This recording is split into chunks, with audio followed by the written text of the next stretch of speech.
On the first day in office, a first full weekday, when he said this would be the first time he's actually working for a whole day, not in his life, although one could argue, but in his presidency, he did one thing that was really good. That was getting rid of the Trans-Pacific Partnership. The other things he did, not so good.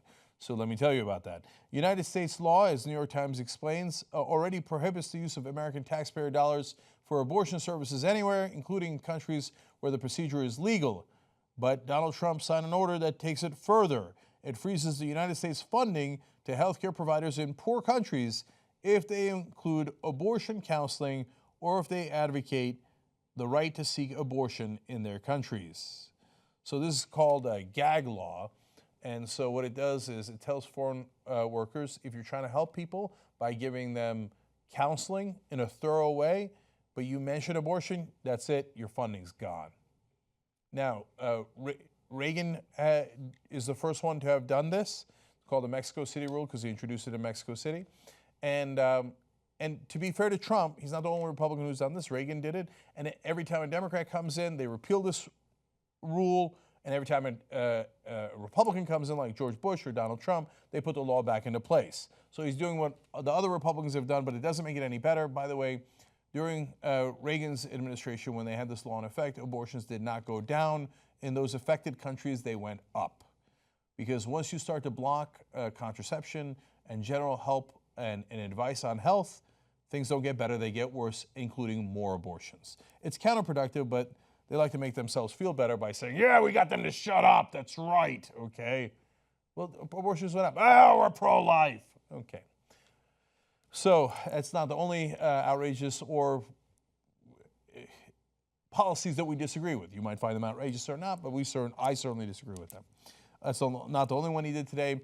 Trump ordered a hiring freeze in the federal workforce, of course exempting the military, which is the largest part of the budget.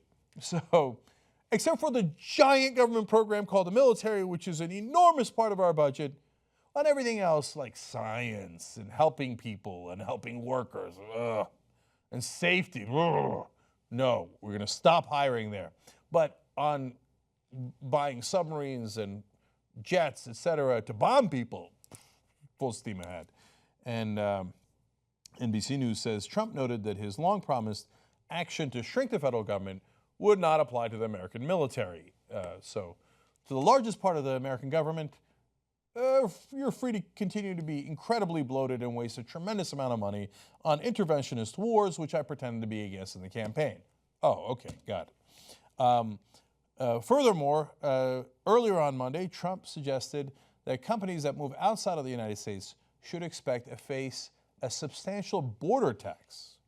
Fascinating. In fact, we have a little bit more on those economic promises, also on his first day of work, here from Donald Trump. Let's hear him out.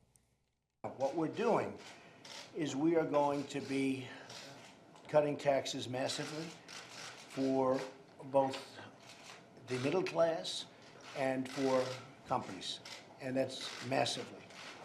We're trying to get it down to anywhere from 15 to 20%, and it's now 35%, but it's probably more 38% than it is 35, wouldn't you say? Okay, if he brought taxes all the way down to 15 or 20%, it would be a disaster of epic proportions, and he might just do it. Because he is not just a standard politician, he's worse than a standard politician in terms of the gifts that he promises people with no accountability and no responsibility. You know how little revenue would come into the American government if we lowered taxes to 15 to 20%?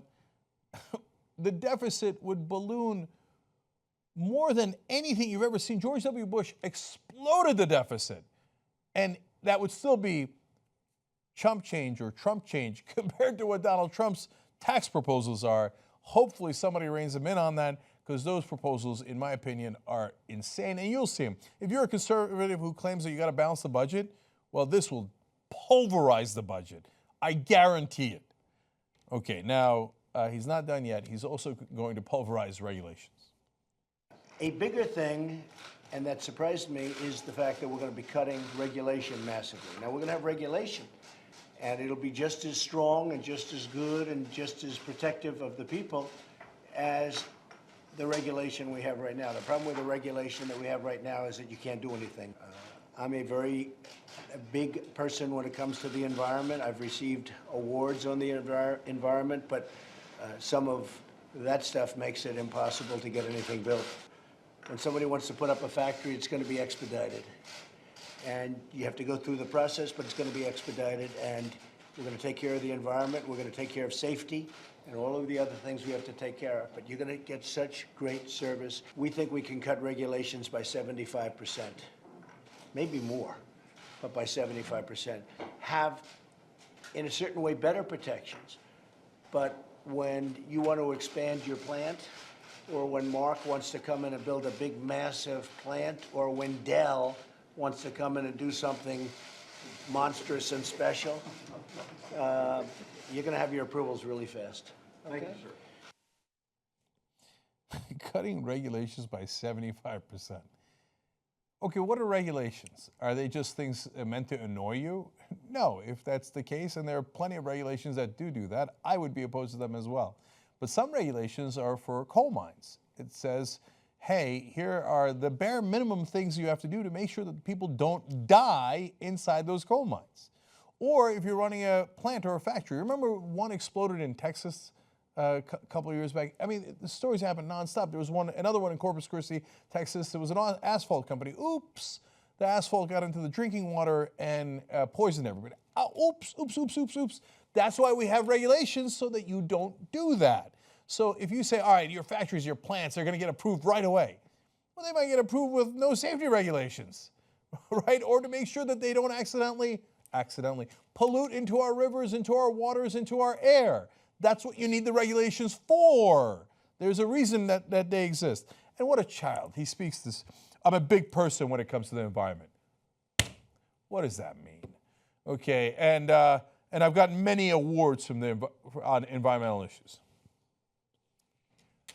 Okay, and don't worry, the regulations, they're going to be cut 75%, but they're going to be just as good.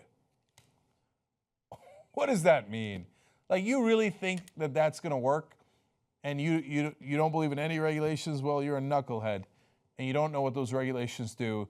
And one day when it affects your life, you're going to be like, wait, why come nobody protected me? Because you just voted for the guy who said, I'm not going to protect you. I'm just going to let the businesses do whatever they want. Giant corporations, your lucky day. Donald Trump's in office, at least until he ruins the dollar and the global economy. Until then, have at it, Hoss. He's going to let you get away with anything you want. We already hired one investigative reporting team thanks to you guys. Let's hire the second right now. Go to tytnetwork.com/go.